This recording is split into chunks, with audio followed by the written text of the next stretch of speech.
CMR में हुआ आदिवासी युवा आदान प्रदान कार्यक्रम। झारखंड छत्तीसगढ़ के नक्सलवाद प्रभावित जिलों से आए करीब 200 आदिवासी युवा इस दौरान यहां पर मौजूद रहे।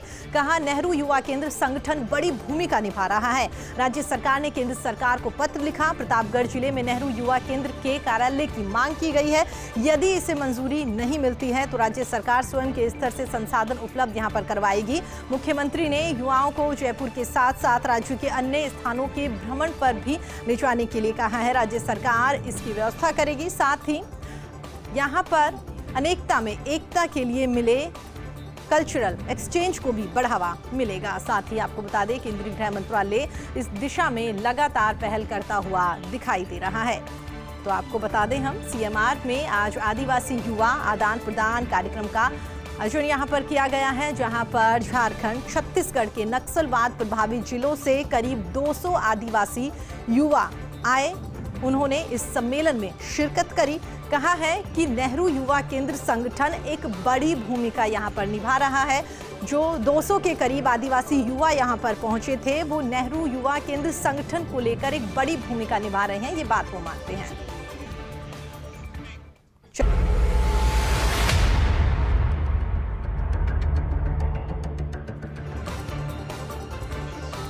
ब्रेक के बाद एक बार फिर आप सभी का स्वागत है। स्वाधीन फाउंडेशन जयपुर क्रिकेट लीग का शुभारंभ। जयपुर के केएल सैनी स्टेडियम पर टूर्नामेंट का आगाज हुआ।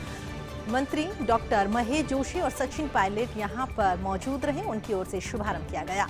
विधायक अमीन कागजी भी उद्घाटन में मौजूद रहे। उद्घाटन में पायलट ने फेंकी मंत्री डॉक्टर महेश जोशी को बॉल। पायलट की बॉल पर शॉट लगाते हुए डॉक्टर महेश जोशी ने शुभारंभ किया। उद्घाटन के बाद में पायलट ने मीडिया से बातचीत करी, जहां पर उन्होंने कहा कि मैंने आज मेरे बड़े भाई डॉक्टर महेश जोशी को बॉल फेंकी है। वो मेरे बड़े भाई हैं, इसलिए मैं उन्हें आउट नहीं कर सकता। मजाकिया लहजे में पायलट ने कहा, जोशी जी ने मुझे पहले ही धीमी गेंद कराने की बात कही थी।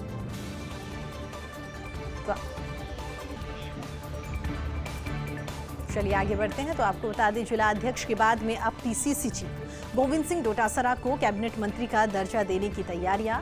डोटासरा को बड़ी सियासी नियुक्ति मिलने के आसार यहां पर लगाए जा रहे हैं। हाल ही में जिला अध्यक्षों को जोड़ा गया। सियासी नियुक्ति से एक पद एक व्यक्ति सिद्धांत के तहत डोटासरा के हाथ से मंत्री पद गया था। डीसीसी अध्यक्षों को बीसूका से जोड़ने के बाद में नई चर्चा को यहां पर बल मिला है और संभव है कि बीसूका का ही प्रदेश व्यापी दायित्व यहां पर डोटासरा को मिल जाए। भारतीय जनता पार्टी का मिशन 2023 विजय संकल्प कार्यक्रम। पीसीसी चीफ गोविंद सिंह डोटासरा की प्रतिक्रिया सामने आई है। उन्होंने कहा, भाजपा को सबसे पहले सुलह संकल्प करना चाहिए। एक दूसरे को नीचा दिखाने की होड़ कम करनी चाहिए। शाम तक ही इनकी रिपोर्ट आ जाएगी कि इनमें कितने झगड़े हैं। एक दूसरे को शहमात का खेल खेलते रहे। हम लोग इन्हें बेनकाब करके रहेंगे। 70 साल का हिसाब मांगने वाले 7 साल का हिसाब नहीं दे रहे। साल 2023 में कांग्रेस एक बार फिर से सरकार बनाएगी।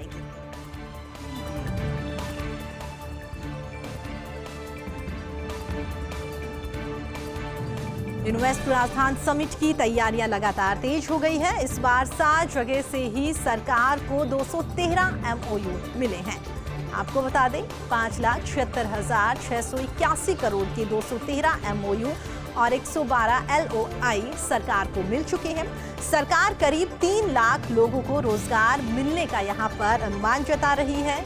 रिसर्चेंट राजस्थान में 3.38 लाख करोड़ के 470 एमओयू यहां पर साइन हुए हैं और एमओयू साइन होने के बाद सरकार को उम्मीद है कि काफी तादाद में लोगों को यहां पर रोजगार मिलते हुए दिखाई देंगे। कोरोना के बढ़ते प्रकोप को लेकर केंद्र राज्य सरकार दोनों ही काफी चिंतित है। केंद्रीय चिकित्सा मंत्री मनसुख मांडविया ने राज्यों से फीडबैक लिया है।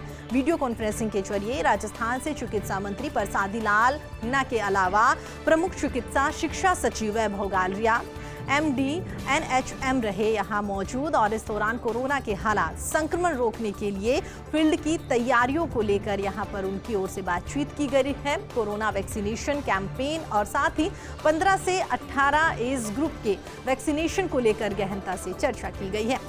वीसी में बताया गया है कि प्रदेश में 31 जनवरी तक वैक्सीनेशन अनिवार्य है।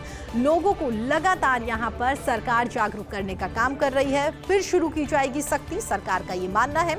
साथ ही कल से शुरू होने जा रहे वैक्सीनेशन की तैयारियों को लेकर प्रेजेंटेशन दिया गया। चलिए आपको